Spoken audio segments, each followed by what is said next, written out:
Jika seorang anak mengalami frustrasi atau justru kelebihan kepuasan pada tahap oral, bisa menyebabkan fiksasi oral masa dewasanya. Orang dewasa yang terjebak pada tahap oral mungkin menunjukkan perilaku yang seperti ini ya teman-teman ya.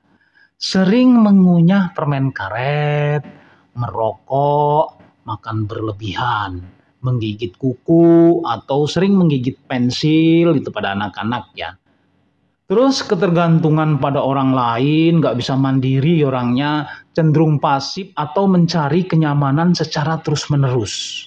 Bisa juga sebaliknya, sarkastik, sinis atau agresif secara verbal. Sering berbicara atau senang bergosip atau senang gibah.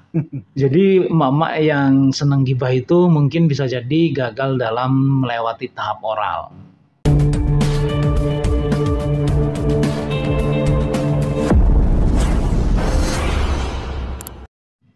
Assalamualaikum warahmatullahi wabarakatuh. Salam sejahtera bagi kita semuanya. Salam Om Swastiastu Namo Buddhaya. Salam kebajikan. Sampurasun, Rahayu, Rahayu, Rahayu.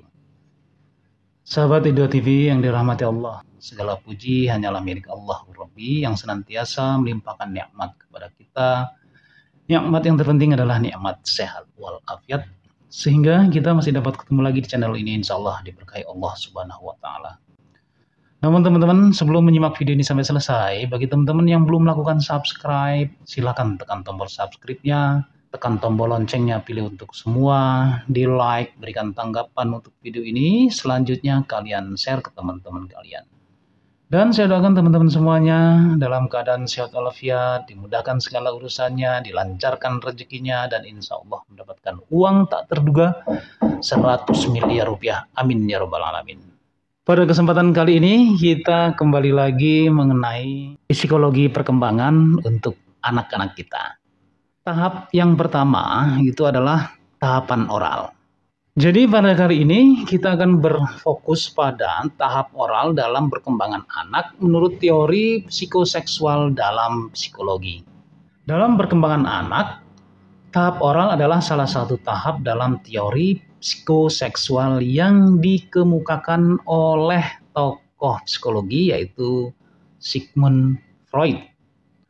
Tahap ini merupakan tahap pertama dari 5 tahap perkembangan psikoseksual, yaitu pada usia 0 sampai 1 tahun, sekitar usianya yang masih bayi. Pada tahapan ini, mulut adalah pusat utama kesenangan dan eksplorasi, atau zona erogens atau zona utama. Anak mendapat kepuasan terutama melalui mulutnya ya teman-teman ya, seperti mengisap jari, menggigit benda, dan menelan. Kegiatan seperti menyusu atau diberi botol, susu botol ya, mengisap jempol atau menggigit benda menjadi sangat penting bagi perkembangan bayi tersebut. Karena pada tahap ini atau tahap oral, bayi menjelajahi dunia dan mencari kenyamanan melalui mulutnya.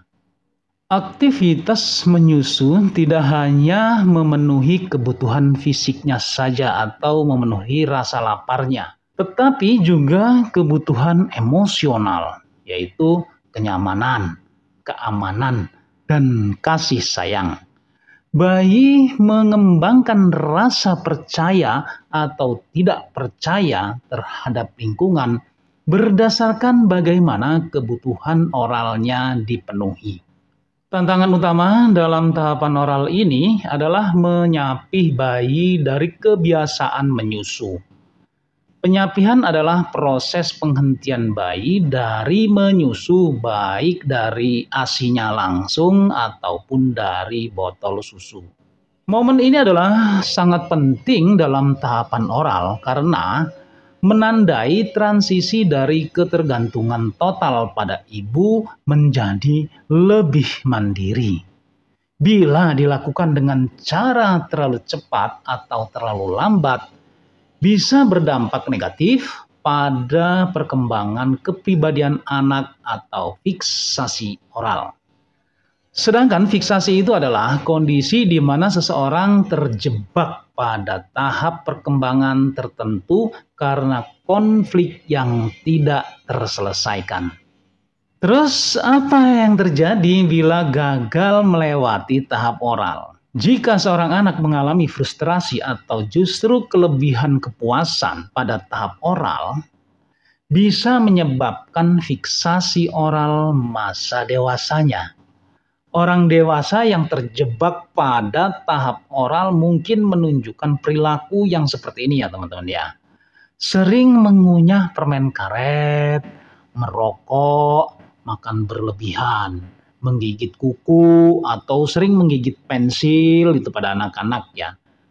Terus ketergantungan pada orang lain, nggak bisa mandiri orangnya, cenderung pasif atau mencari kenyamanan secara terus-menerus. Bisa juga sebaliknya, sarkastik, sinis atau agresif secara verbal, sering berbicara atau senang bergosip, atau senang gibah.